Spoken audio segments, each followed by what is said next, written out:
Another year, another Splinter Cell video. Kept you waiting. Splinter Cell Chaos Theory is often regarded as being the perfect stealth video game, and I would agree. It has amazing mechanics that allows for endless opportunities for the player, the enemies provide a challenging experience, the levels have infinite replayability and multiple ways to traverse, the story and characters is overall engaging with a mystery and real-world political issues and war philosophy being a part of the plot, and the soundtrack does an amazing job at conveying the badass feeling of being a ghost in the shadows. This brings a problem to the table though. With Chaos Theory essentially being a perfect game, how are you going to top it for later entries?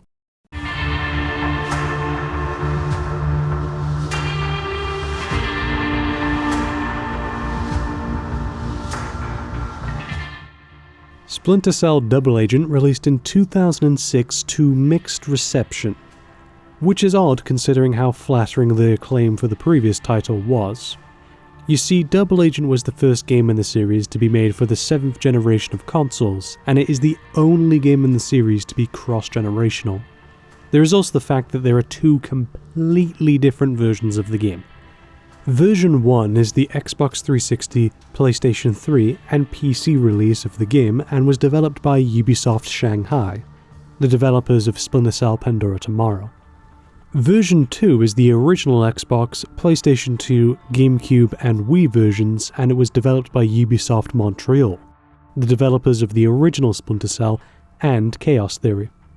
Both were made by different teams and have different levels and story segments. Both received similar reception though, however many people consider version 2 to be the better release. Even so, Double Agent isn't remembered as much as other games in the series. Is that because it's bland and forgettable, or did the game just not get the reception it deserves?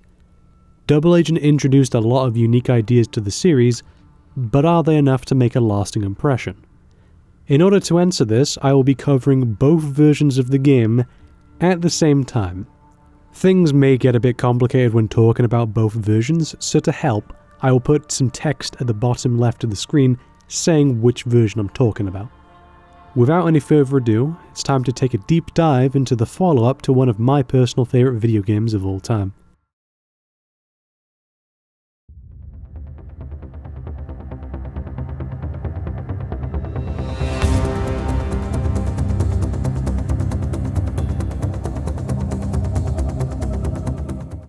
So, both versions of the game start out with Sam infiltrating a base in Iceland to get some information on weapons in the facility.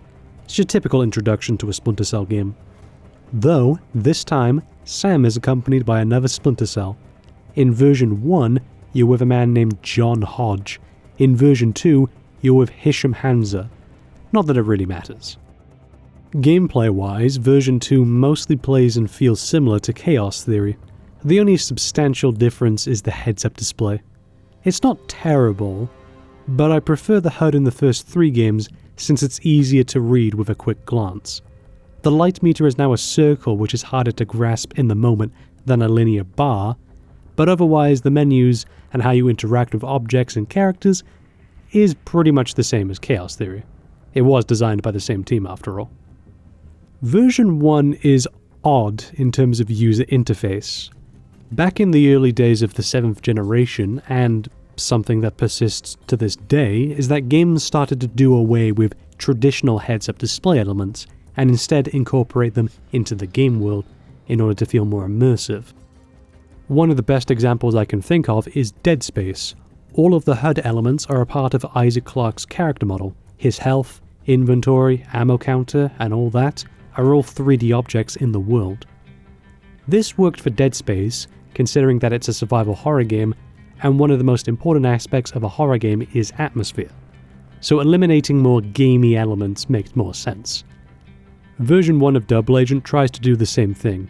The game has a minimalist, almost non-existent HUD. You don't even have a light meter or a sound meter anymore. Instead you have this light on the back of Sam that is green when completely covered, yellow when he's visible, and red when he's being detected. In place of a sound meter, there's nothing. The problem is that this makes it much harder to tell if you're going to be spotted or not. In the first 3 games, the bar had different levels giving you an idea of how visible you are.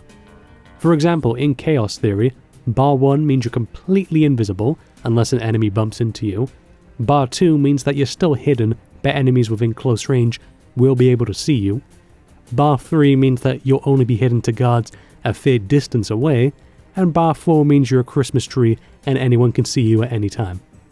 In version 1 of Double Agent, it's a binary system. You're either completely invisible or you can be seen. This is something that future games would carry across, and it's always bothered me. The lack of a HUD just also doesn't work with this type of game. For more linear games that focus more on the tone and atmosphere, yes, it works, but Splinter Cell is a tactical espionage stealth game where you want to have as many details presented to you as possible.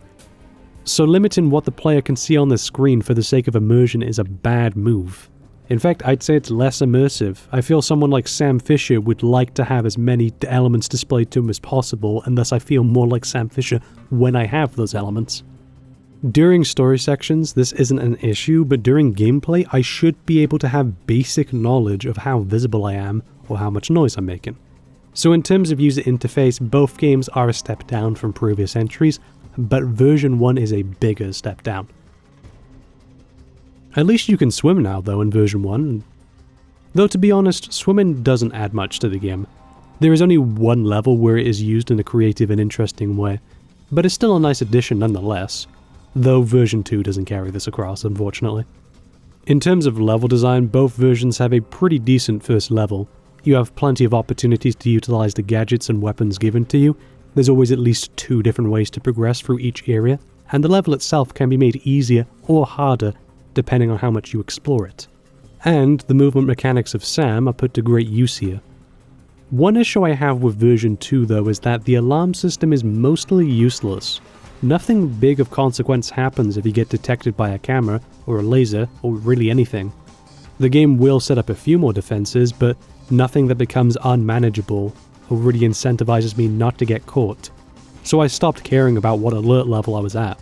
So when you see me playing version 2 and my alert level is often at max, that's because I just didn't care. I have no incentive to not get caught in a stealth game, which is bad, because it's a stealth game.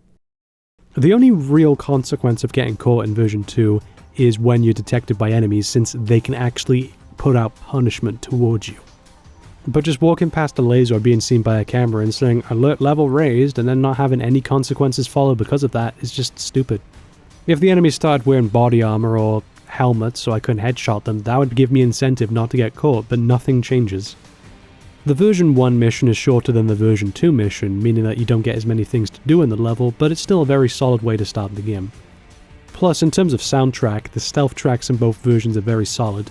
They create the tense feeling whilst also making you feel like a ghost in the shadows.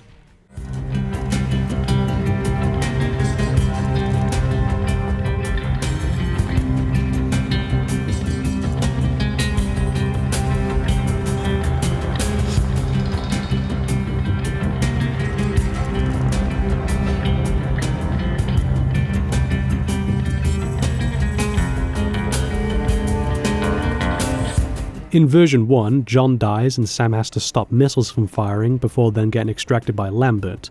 In version 2, Sam doesn't complete the mission. Lambert orders him to retreat before he's even finished the objectives. Done. I got info on the buyers. Now I'm going after Kadir. No, you're not. Abort the mission. What? I said abort. You too, Hamza. You are to extract immediately. The mission was to find the weapons. We haven't done that yet. What's going on? We have enough. I'm canceling your remaining objectives. Like hell you are. I'm not going anywhere. Sam, listen to me. We've got enough. Get out, now. It's your call, Fisher.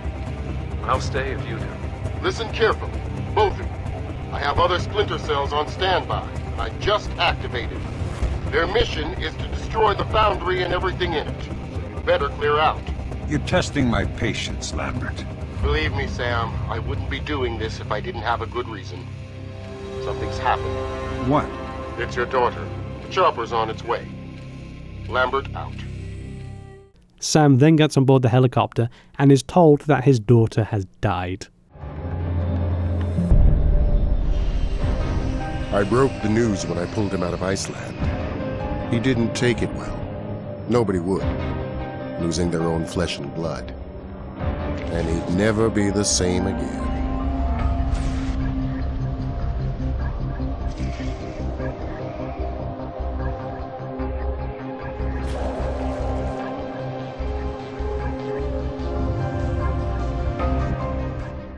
I think this is done better in version 2 since there's actual build up to the reveal, whereas in version 1 it just kind of happens right after you finish the level, and so it feels very abrupt.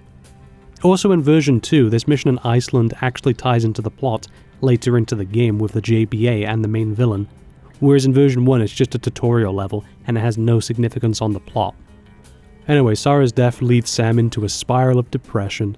Lambert decides the best way to snap Sam out of it is to give him another job only he could do: going undercover in a prison. The thing is that after the short montage, Sam's grief is pretty much done. It's never brought up in the game again, which is a shame considering how interesting it would have been to have had a more emotionally vulnerable Sam due to his daughter's death. For the first 3 games, he's this badass stealth operative who has a dry sense of humor and stops the end of the world multiple times. But now he's lost his daughter. He's a broken man. But that plotline is completed in one cutscene and is never brought up again. What was even the point of killing his daughter then? If you removed that element from the plot, literally nothing would change. And after this cutscene, Sam is back to the man we know and love. He isn't different at all. Making a character go through tragedy serves the purpose of adding depth to them or making them go for a change that makes a more interesting character overall. So why do it if you're not going to do anything with it? It wasn't until 4 years later in Conviction when they actually did something with this plotline. There's also the fact that Sam's daughter Sarah hasn't been in the series since the first game, and that came out 4 years prior to this game, so by the time this game came out, most people probably forgot Sam even had a daughter.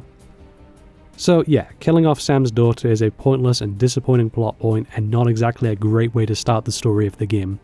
Let's hope it improves from here on out.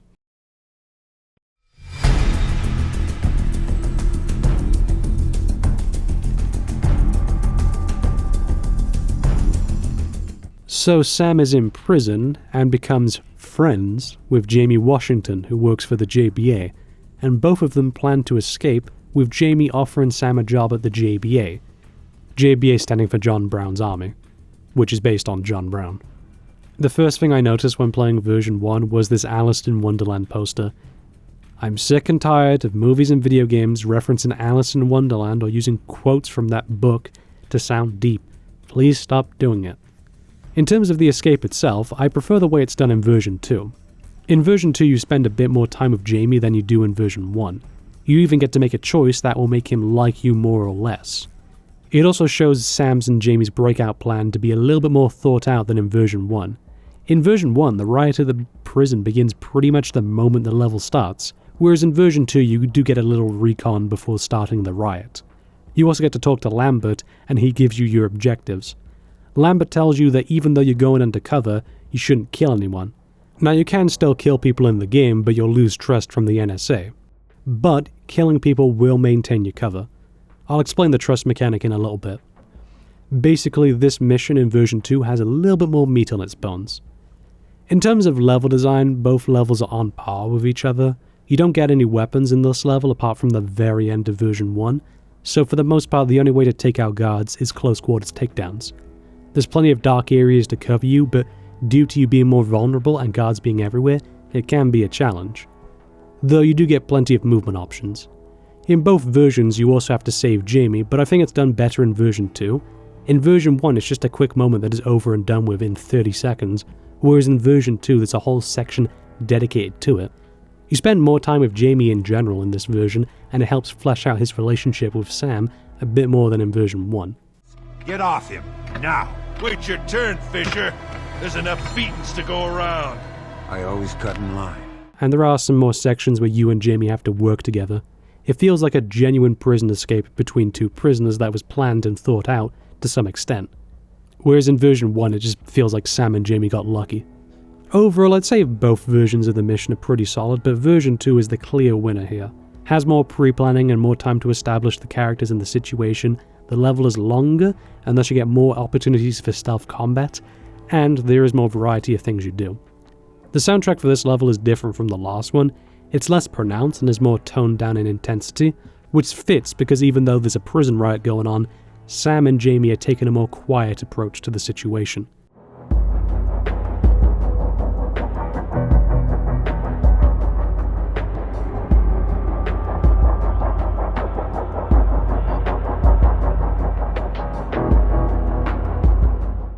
So after escaping, Sam and Jamie head to the JBA headquarters for their next mission.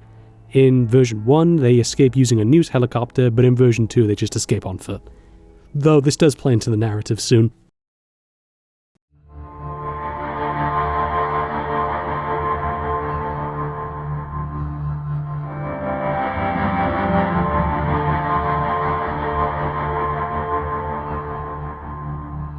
So Sam and Jamie arrive at the JBA, and this is where one of the best parts of Double Agent takes place. At least in version 1. Sam is introduced to members of the JBA and the layout of the headquarters. During these JBA missions you are free to roam around for the most part, but there are some restricted areas where members will lose trust if they see you in there, or if they see you doing anything suspicious at all. You also don't get your gear whilst doing these missions, so you just have to use your intuition. You get a time limit of around 25 minutes each mission to complete a list of objectives. And I think this would be a good place to explain Double Agent's objectives and the trust system. In Double Agent, most objectives are completely optional. Mostly. You can choose which ones you want to do for the most part. If you do JBA objectives, you'll gain more trust with the JBA.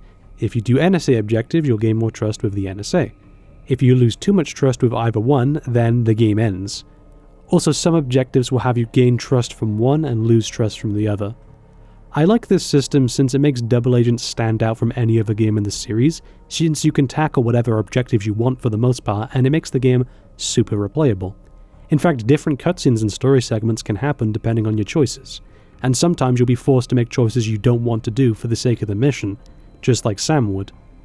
It does a good job making you feel like an actual Double Agent, trying to keep both sides happy. It isn't perfect though. For most of the game, it isn't hard to keep both bars up if you do multiple objectives for both sides, and even then, there was only a few instances where I had to make choices I didn't want to. Don't get me wrong, there are some interesting choices to make, and Sam's moral compass is questioned quite a lot throughout the game, but the mechanics themselves aren't hard to deal with. Version 2 still has this mechanic, but it's done a little bit differently. Instead of two separate bars for JBA and NSA, it's now one bar where you have to keep the trust in the middle, and doing objectives for either side will make the bar move on that side. This comes with its own list of positives and negatives. In terms of positives, there are much more situations in the game where you have to make hard decisions, since you can't keep two bars simultaneously satisfied, and thus it makes decisions you make carry more weight and more interesting. But since it's only one bar, there are some times where it just doesn't work, because no matter what decisions you make, you'll be losing trust from one side. So if I do objectives for the NSA that the JBA have literally no knowledge of, I'll still lose trust from them because there is only one direction the bar can slide in, whereas in version 2, it has two bars to avoid that issue. Both versions have different takes on the trust system with their own positives and negatives, and it's hard to say which one is better. One thing that version 1 definitely does better though is the undercover missions in the JBA. Version 2 has 2 JBA missions in total, and they play just like any other mission in the game, whereas in version 1 you have to be a ghost where you leave no trace. You can't even knock out guards because it would be suspicious that Sam joins the JBA and suddenly the entire headquarters is knocked out. It breaks up the pace from the usual missions, which give you complete creative freedom. Sometimes limiting the player's options leads to more exciting, challenging, and tense gameplay, and version 1 certainly nails that. In version 2, they just have Sam wear a mask to justify it playing like any other level, and then they give you a tranq gun. These levels aren't bad by any means. In fact, I think the level design is pretty good overall, with plenty of ways to get around, and the guard placements are overall pretty well done. But it's just the fact that one of the most unique features of version 1 is completely absent in version 2 apart from the setting. Another thing that version 1 does better is that as you progress further into the game, more areas of the headquarters open up and the game provides more challenging objectives.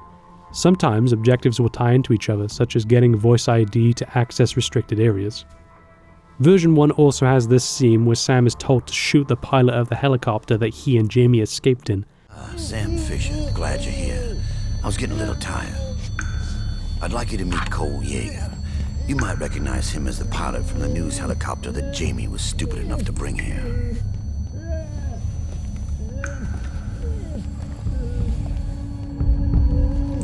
Here you go. What do you want me to do with this? What do you think?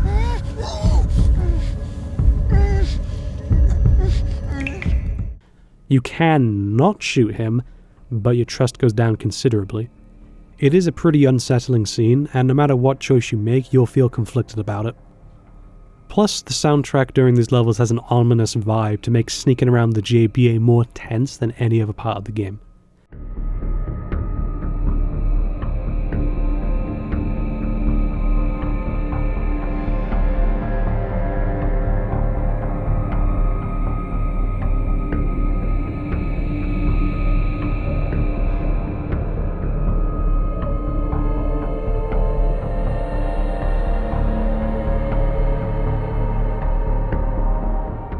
In the JBA in version 1, you'll be given objectives such as setting up a comms link so the NSA can tap calls and communications, or decoding email for the JBA or building mines.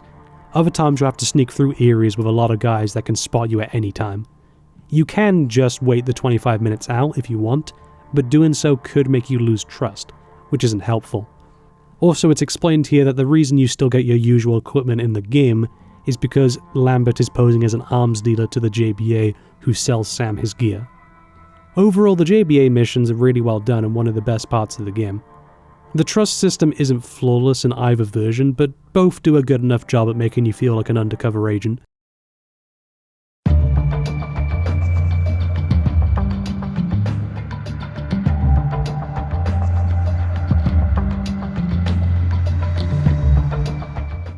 So, this is where talking about both versions of Double Agent becomes difficult.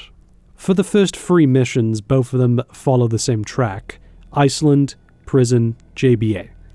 After this though, one version will have a completely unique mission, or just the order of the missions have been changed, or the story may just be different. So I'm going to try my best to stay focused here, but believe me, it won't be easy. Mission 4 for version 2 involves a money train that Sam has to stop. The mission takes place in a New York train station, and it gives me a lot of Max Payne vibes, so I already like it. Though this is probably one of the weaker missions in the game. There's very few guards, the train section is mostly on rails, and the light meter is confusing in this level. There are times where I think an enemy should see me, but according to the light meter, they can't. There's not really that much to this level. I remember it more for the presentation and setting rather than the actual gameplay itself, which is a shame. Probably the most amusing thing about this level is that the loading screen says that this level takes place on the 31st of November. Despite November only having 30 days in it. Maybe in the Splinter Cell universe, November has 31 days, I don't know. Overall, it's a pretty mediocre mission that doesn't really take advantage of its setting to make for more interesting gameplay sequences. We've had a level set on a train before in Pandora Tomorrow, and that one had more interesting gameplay and has a more interesting interaction with the story. Also, this mission has little to no effect on the story itself. Why do they rob a train? I don't know. What do they need the money for? I don't know. So it's a disappointing level overall. The 4th level in version 1 doesn't get off to a good start with this stupid sequence of Sam having to pull the cord of his parachute. Why is it stupid? Because every time I replay this level I have to do this stupid sequence before I can actually play the mission.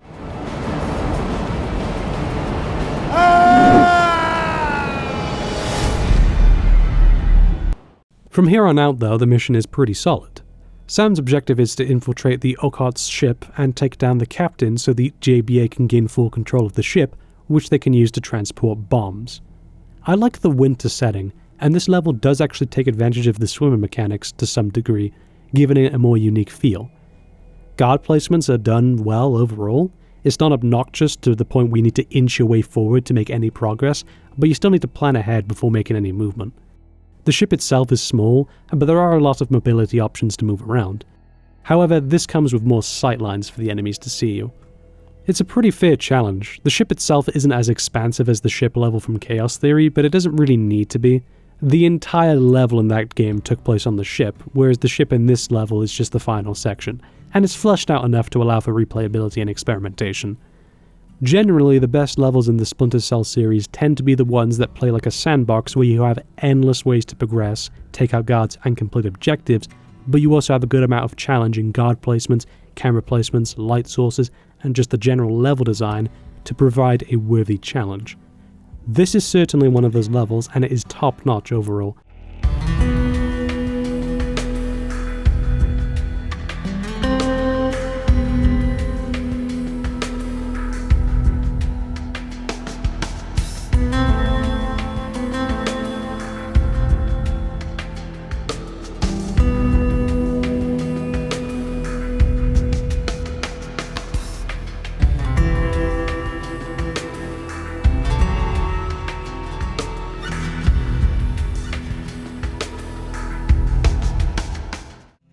I don't know what it is with me, but I really love levels that take place on ships.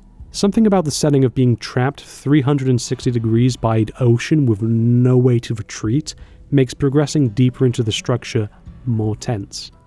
The next mission in version 1 has Sam going to Shanghai, where a meeting between the JBA members is supposed to be going down. Right as the mission starts, we get another stupid sequence where the helicopter pilot has a heart attack and Sam has to spend 10 seconds stabilizing the helicopter. Sam is instructed to stay on the roof, but he ain't a good boy, so he doesn't listen. Instead, he decides to rappel down the entire building, somehow not getting spotted, and then listening to the conversation. This mission sort of plays half like a JBA mission and half like a regular mission. You have your usual equipment throughout this mission, but if you're spotted by the actual JBA members, then it's game over, since you would have blown your cover. This level is more scripted than most, but it still has unique sections and gameplay situations that aren't used anywhere else in the game, so overall I'd say it's pretty decent. What is this meeting about? Well, it's about something called red mercury. Red mercury is a substance that allows for the creation of nuclear bombs without plutonium or uranium. Thus, you can create small bombs that have the capability of a nuke inside it, meaning it would be easy to sneak around nukes since they wouldn't be big-ass bombs that could easily be detected. Emil is interested and wants to test one of these RM bombs, which then leads into the next mission. Sam is tasked with infiltrating the Cosmos ship in Mexico and putting an RM bomb on board to test how effective one of these bombs are. Version 1 of this mission is straight up one of the best levels in the entire franchise, on par with the bank level in Chaos Theory. The daytime setting gives Sam less cover and thus makes the level more challenging, though the ship setting does make it easier to hide bodies and move around. The amount of potential ways to get through this level is endless, and it's also one of the most challenging missions in the game. And of course, the soundtrack is killer too.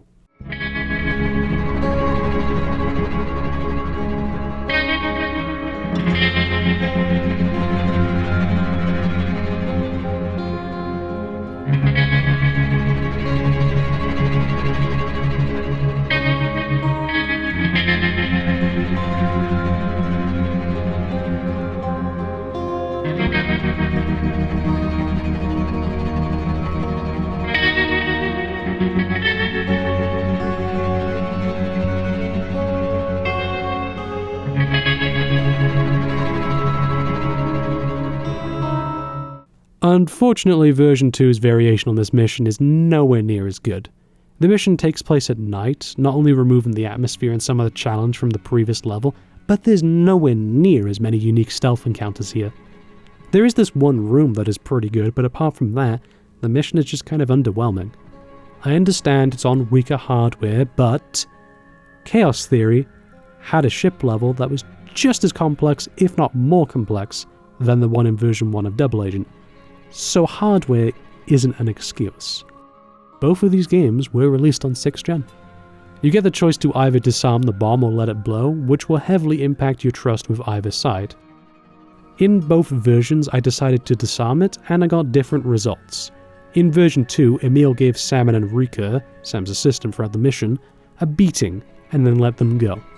In version 1, if you disarm the bomb, Emil straight up kills Enrica. I don't know what happened, Emil. I swear, everything was perfect. I don't care that it was perfect. It isn't working. And that means you screwed up.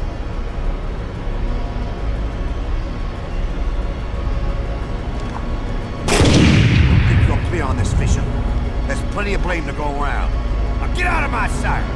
I've got King Shasta to think about. I'll talk more about Enrico in a little bit. Version 2's next mission is just weird. The Okasok mission from version 1 takes place here, and for the most part is the same and has a similar structure, though it's much more linear. There's even a cool section where Sam can get captured and interrogated if you're detected, taken from Chaos Theory.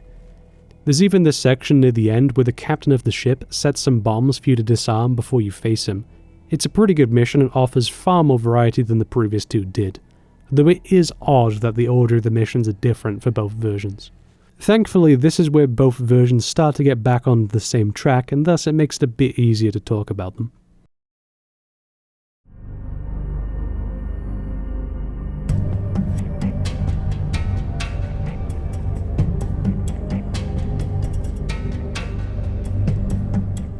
So both missions in both versions take place in Kinshasa and have different objectives. In version 1, Sam is instructed to stay in the truck, but he's a naughty boy, so he doesn't. Instead, he makes his way through a wrecked hotel to record a meeting. Level design-wise, this is one of the best in terms of options. Pipes, railings, destroyed parts of the hotel.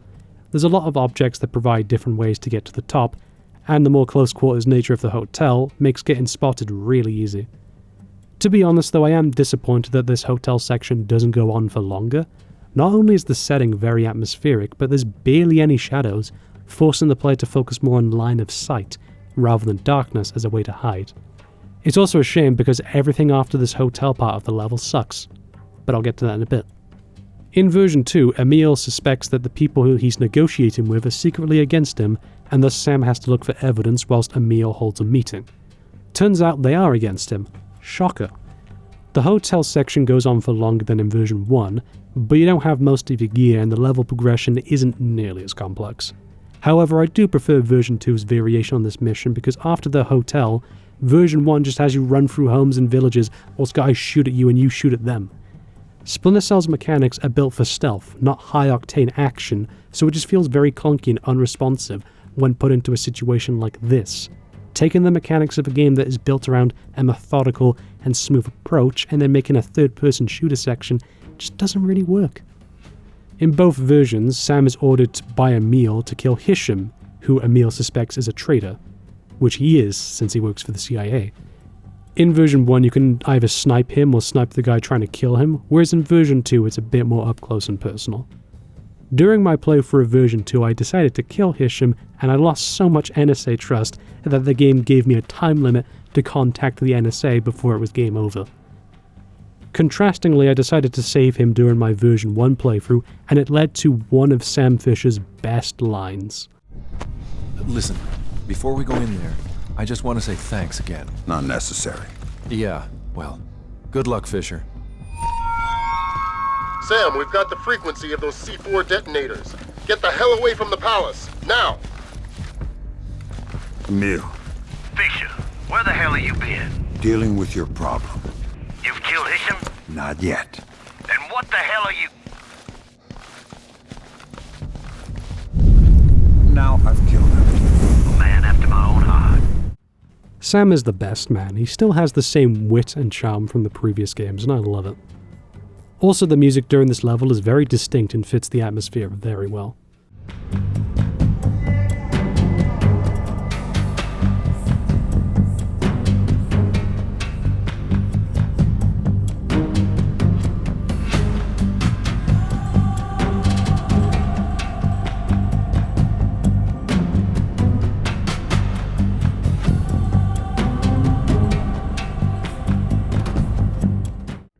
After this level, we go back to the JBA headquarters, and for version 1, this is the final level.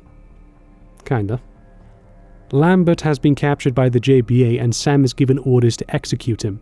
If you do execute him, then you lose all the trust from the NSA, and if you don't, then you lose all the trust from the JBA. You can even shoot Jamie Washington, which will then put you on high alert. Canonically though, Sam shoots Lambert to maintain his cover.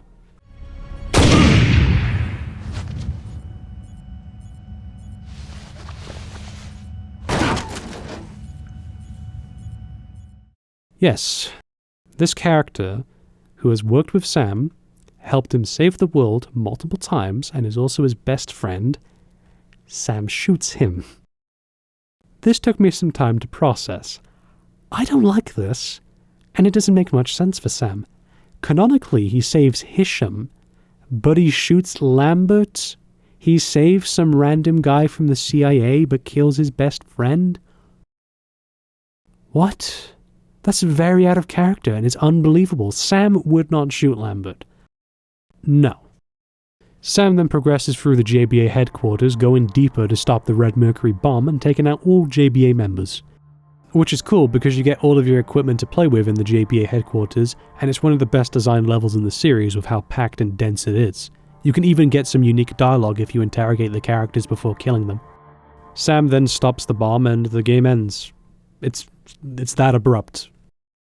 In version 2, Sam goes back to the JBA headquarters to stop 2 of 3 bombs the JBA was going to detonate, but unfortunately one of the bombs was already on its way to New York. So Sam heads there and then his cover is blown. What? Hell and damnation! What's going on? It seems Mr. Sykes was right. Our Mr. Fisher is a traitor and a spy. And for that, he died. Kill Fisher on sight! This is one of the problems with this game. In version 1, the villains are fleshed out enough for you to understand them. Emil is someone who hates the government and views them as traitors of America, and thus is planning to use these bombs to fight against them. You can also see why he is a powerful leader with his presence and aura that makes him so intimidating. With people such as Enrica, he forced her to stay in the JBA because of blackmail, which is also why Enrica doesn't blow open the can of worms on Sam when she finds out who he is. She doesn't want to be part of this organization anymore, and she thinks Sam can help her get out. So you can understand why people follow Emil, not only because he's an intimidating guy who can make your life a living hell if he wanted to, but also because he's really good at persuasion and making people see things his way. Even Carson Moss is shown to be an intelligent guy with how suspicious of Sam he is and how he acts towards him. However, in version 2, the only details we get from the villains are what Sam describes of them during cutscenes. Now, to be fair, these cutscenes do add more to Sam's character in the game, since he will talk about the choices he made and what was going through his head when he made them, making Sam's character more fleshed out and understandable. However, since you spend basically 0 time with the villains in version 2, this moment where they figure out Sam is a spy, it just falls flat. The only character of the JBA who gets fleshed out enough in version 2 is Jamie. If you interrogate him, you can even get some final words with him, which made me empathetic towards Jamie. Hello, Jamie. Sam! Man, I'm glad I found you. You don't need to do this, Sam. I wasn't gonna kill you. I know Emil has got it wrong. Actually, he doesn't. What? No. I'm afraid so, pal. But... why? We were friends, man.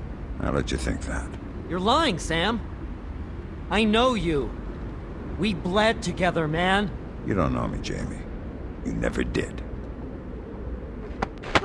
He genuinely believes Sam was his friend, only to find out that Sam betrayed him. Sam is doing the right thing, but the fact that I was able to understand Jamie's emotions during this is a sign of good writing, and I wish this was carried over to the other characters like version 1. So basically, version 2 gives more depth to Sam, version 1 gives more depth to the villains. If only there was a version that included both. The story in this game is interesting, but there's just so many elements that kind of fall flat for me. Anyway, in version 2, Sam makes his way through New York skyscrapers. Enrica helps Sam get to Emil, even though she was ordered to kill Sam, which is cool. Sam then has a final battle with Emil. What have you done with the rest of my men? Go check. I'll wait here. Have you killed them then? Men who worked with you? Who trusted you? Spare me the disappointed father lecture, Emil. From the beginning, you were nothing more than targets. And what does that make you? A soldier? A pawn? It doesn't matter. Goodbye, Mr. Fisher. No! Fisher! Liquid!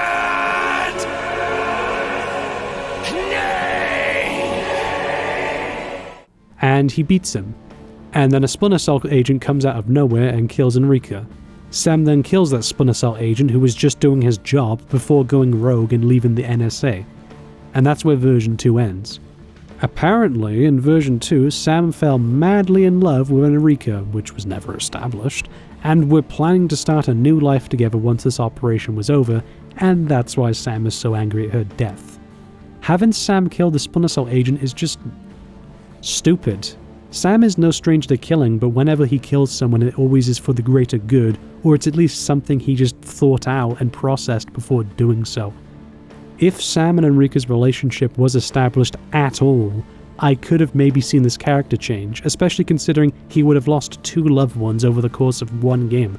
Sam and Enrica were shown to respect and care for each other, but it was never shown to be love. And even then, there's only a few scenes where this is present, so it's hard to buy this sudden change. If it was more fleshed out, it could have worked.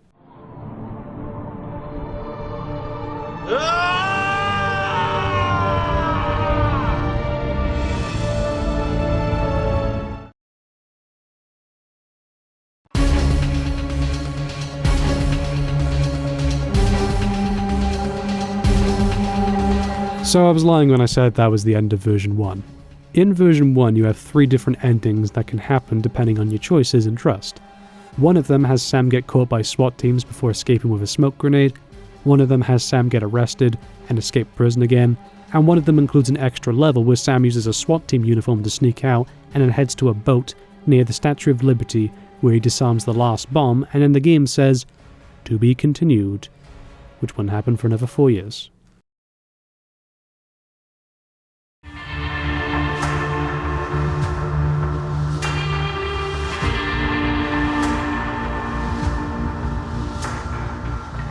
Splinter Cell Double Agent is an odd game. It's the follow-up to the best stealth video game of all time, which is a hard standard to live up to, and it's unlikely it was ever going to be as good as Chaos Theory. It went in a unique direction with how objectives and levels are structured, and thus made it one of the most unique entries in the series, even if it doesn't always land properly. There's also the fact that this game was split into 2 versions that have their own separate flaws, and I can't really say one version is better than the other. They both do things better or worse, and they come around to the same level of quality at the end. Overall though, I would say that whatever version you play is still a pretty solid game. Both versions still offer great levels and a lot of replayability, and the trust meter makes the way you tackle objectives distinct from previous entries. And even with some of the flaws with the story and characters, it's still very engaging to play as Sam and see how Sam deals with trying to be a double agent, trying to keep 2 different organizations happy. And the soundtrack of this game is also pretty killer, though Chaos Theory I'd say still has a better soundtrack. It's not as well polished and as well designed as Chaos Theory, but I still think it's a solid game with a lot of interesting ideas that make it worth playing. The issue is that nowadays it's hard to play this game properly. Version 1 has frame rate and screen tearing issues on consoles, and the PC version has some weird bugs that break the immersion.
Decisions.